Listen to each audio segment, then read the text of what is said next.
seen you in these wild fights, like obviously famous in San Diego, but to do it here in Madison Square Garden and come out victorious, I guess, what are the emotions now? Man, honestly, it means a lot to me being in New York City, fighting at the MSG. Coming to the fight, not having an opponent, I'm just glad, they find me somebody, and I just come out here and just to perform, give the fans what they want to see at the MSG. Well, it seems like all week, like I think Roberto got in like Thursday, like he didn't even get into like late in the week. So yeah. Were you worried that they wouldn't have gotten you a opponent? I guess when did you learn that it was going to be Roberto? Did you have time to prepare for him? Honestly, it didn't matter who they put in front of me. I was prepared throughout my whole fight camp. So I was ready for this week. It didn't matter who they put in front of me. But I knew my manager was going to find me somebody, and I just had to just stay ready. That was that. And it didn't seem, especially at the weigh-ins, it didn't seem like fighting in New York really affected him. It looked like he had made this walk before, and even though he was debuting. So when you were in there, I guess, what did you sense from him, like in the face-off and then in the fight? Because he might have been debuting, but it didn't look like he had any jitters whatsoever. Yeah, when they offered me him, I knew he was going to bring it. He's a debut guy. I knew he was going to be hungry. So I wasn't surprised, and he didn't even look like he came in like he was ready, for this, and I knew he was going to come out and put up a good fight, which he did. So I wasn't surprised at all. Obviously, you had a big moment in that first round when he clipped you. Was that just because you weren't preparing for this opponent, like it was obviously last minute, or just catch you off guard? Man, honestly, like I said, I knew the kid was going to come to fight, So when he did that, I was like, I need to recover, get it back in the second round. Which I did, but like I said, things happen, and I knew this kid was going to come out to fight. And, in New York City, MSG, like who wouldn't come out and perform like that? So.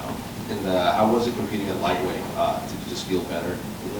I made my UFC debut at that weight, so it didn't really bother me, So. I guess, what do you want next for your career? Because obviously you're on this winning streak. It obviously wasn't a big name, but it was an impressive performance. Probably the best fight of the night so far. So, what do you want moving forward? Next for me, man, I just want to first of all get back home, spend some time with my family, enjoy my victory, and then get back to training and watch film and see what I need to work on. Have you moved on from the Lucas Almeida name, or is that something you still want in the future? I still want that fight. I want that fight in the future. Hopefully. February or March, I still want him. Is it just because you put a whole camp into it and then it was like taken away from you at the last minute? Yeah, I was prepared. Like everything I did was for him. I feel like I wouldn't have got dropped today. Sure. Yeah, man, I want him back. Like he did this. He's the one that caused all of this, so I want him back. Is there animosity there, or is it just like you said, like with the time that you wanted to pay off, or do you have any kind of ill will towards him for kind of pulling out last minute? I'm sorry, say that again.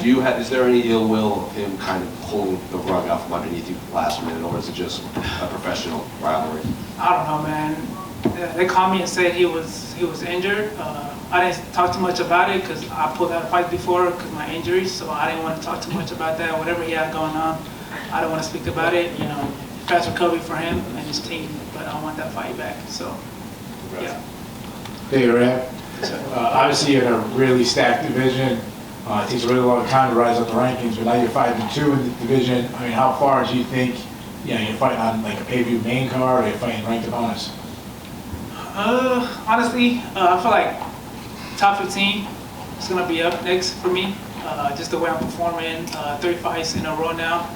I feel like I'll probably get start fighting guys at the top 10, top 15. And I apologize if I'm wrong about this, but I think I said on the broadcast that your dad was going to be in attendance. Is that true? Yeah. My dad was here tonight. It was the first time in New York City. He always wanted to come to New York, and I felt like this was the best time, to bring him out, at the MSG, Yeah. How cool of an experience that to fight this huge arena, huge card, and then get a huge win. Oh man, it means a lot. It means a lot to me, So I'm just happy. I'm happy to be here in New York, performing at the MSG. Giving the fans what they want to see. So, yeah, it's a dream come true. So. David, Yes. you're the first UFC fighter from Uganda. Yeah. How special is that, and what goals do you have to give back to your country once you're done fighting? Man, once I'm done fighting, I want to build a school back home. Build a school back home, and and imagine back home. So those are my goals. Is to get back to the youth. You know, it's building school for them. You know, so that's the biggest thing on my mind right now. And I know you're really proud of your country. What Ugandan traditions do you bring to training and to the octagon? Man, just a dog in me. You know, we don't go away. Yes, sir. One more from me. You got your teammate Yusuf Zalal in the corner. You both are on a tear. What's the training like with him, and how special is it to have wins within the same month? It means a lot to me. Just having Yusuf being my teammate, you know, hitting him out throughout my whole fight camp means a lot to me. Yeah, man, he's a great teammate. You know, it's glad to have him on my corner. Hi, David. So this was your 15th pro fight, but it was actually your 7th pro fight in the UFC. Yeah. How does it feel to now have spent almost half of your career here? Oh man, it feels wonderful. You know, this is everything I dreamed. You know, and it's just here, and I'm just living the dream. You know, that's really I'm just living the dream, just trying to have fun, and yeah, just that. So we talked about that Lucas Almeida fight and how you will definitely want to get that one back. You're always involved in some very high-paced, high-action, fun, interesting fights. Yeah. Are there any other names that, just in the future or something, that you might say, damn, like I know I could put on a show with that guy, or is there really no one specific that comes to mind? No one yet. No one. Hey, David. Yes, sir. Early in the fight, you know, it seemed you were trying to get your rhythm a bit. However, there was a momentum shift, and you started to dominate towards the end of the round. Yeah. You know, when you feel the fight, and that carried throughout the fight, when you feel, you know, the fight completely shifted in your hands, and you feel it going your way, what's going through your head, and, you know, were you kind of disappointed you didn't get the finish you may have won? Yeah, first round it was kind of hard for me to find myself. You know, it was hard for me. And then, yeah, you know, got hurt in the first round. I just had to come back in the second round and recover and just start doing me again. I feel like I started doing me in the second round. First round I wasn't really finding myself until the second round. So, yeah, it's a fight. Things happen.